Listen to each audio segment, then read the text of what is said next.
Hi friends, இன்றைக்கி நம்ம வந்து தக்காளி சாதம் தாங்க செய்ய போகிறோம். சட்டுன்னு தக்காளி சாதம் எப்படி செய்கிறதுன்னு பார்க்கலாம். அதுக்கு குக்கரில் கொஞ்சம் நெய் சேர்த்துருக்கேன். அதில் வந்து பட்டை, பிரியாணி இலை, கிராம்பு, ஏலக்காய் எல்லாம் சேர்த்து நல்லா பொரிஞ்சதுக்கப்புறம் அதுக்கு கொஞ்சமாக சோம்பு சேர்த்துருக்கேன். கொஞ்சோன்னு ஒரு 5-6 அளவு தான் சேர்த்துருக்கேன்.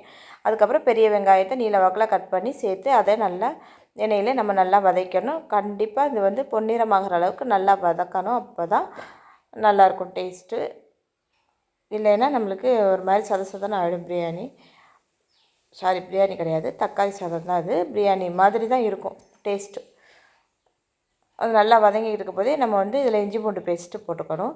அதோட பச்சை ஸ்மெல்லும் போகிற அளவுக்கு நம்ம நல்லா வதக்கி விடணும். அதுக்கப்புறம் தக்காளி, நான் ஒரு மீடியம் சைஸ் தக்காளி தான், ஒரு 5 தக்காளி எடுத்துருக்கிறேன். நான் இன்றைக்கி கொஞ்சம் கூடுதலாகவே செய்கிறேன். அதனால் இன்றைக்கி ஒரு 6லேருந்து 7 பேர் சாப்பிட்ற அளவுக்கு செய்கிறதுனால நான் கொஞ்சம் கூடுதல் 5 தக்காளி அளவு எடுத்திருக்கேன்.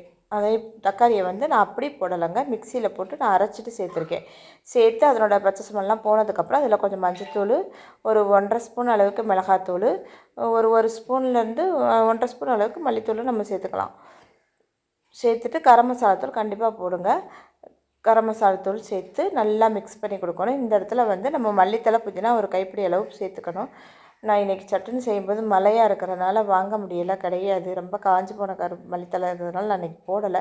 கண்டிப்பாக மல்லித்தலை, புதினா, கொஞ்சம் புதினா இருந்தது கொஞ்சம் சேர்த்துக்கிட்டேன். மல்லித்தலை கிடையாது, அதனால் நான் மல்லித்தலை, புதினா கொஞ்சம் சேர்த்துக்கோங்க.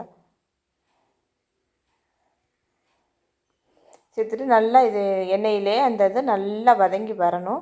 வதங்கி எண்ணெய் பிரிஞ்சு வர்ற மாதிரி வந்ததுக்கப்புறம் தான் நம்ம இதில் தண்ணி சேர்த்துக்கணும்.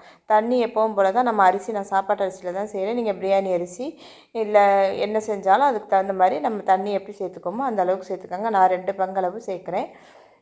இதில் வந்து ஃப்ளேவருக்காக பச்சை மிளகா, 2 பச்சை மிளகா சேர்த்துருக்கேன். நான் எவ்வளோ அரிசி எடுத்துருக்கேனோ அதுலேருந்து 2 மடங்கு அளவு தண்ணி சேர்த்து நல்லா மிக்ஸ் பண்ணி நல்லா கொதிக்க விட போகிறேன். தண்ணி நல்லா கொதித்து வந்ததுக்கப்புறம் தான் நம்ம அரிசியை கழுவிட்டு இதில் சேர்த்துக்கணும்.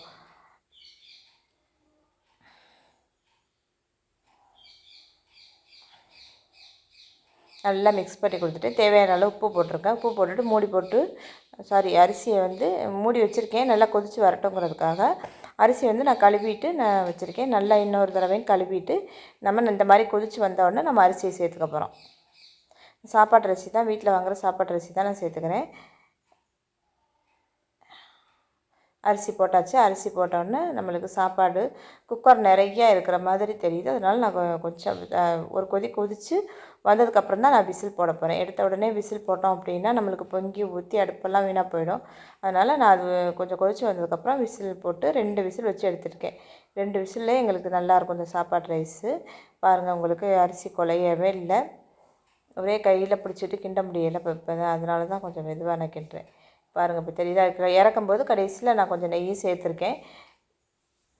இப்போ வந்து ஒரு சோறு கூட நம்மளுக்கு குலைய கிடையாது. அதே மாதிரி நல்லா வெந்து உதிரியாக தான் வந்திருக்கு.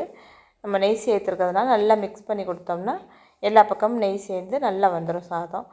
சூப்பரான சட்டுன்னு குக்கரில் செய்கிற தக்காளி சாதம் தாங்க. இஞ்சி பூண்டு பேஸ்ட்டு நம்ம உள்ளே வச்சுருந்தோம் அப்படின்னா வெங்காயம் தக்காளி கட் பண்ணுற நேரம் தான்.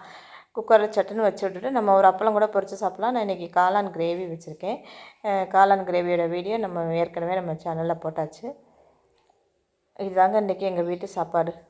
தேங்க்யூ.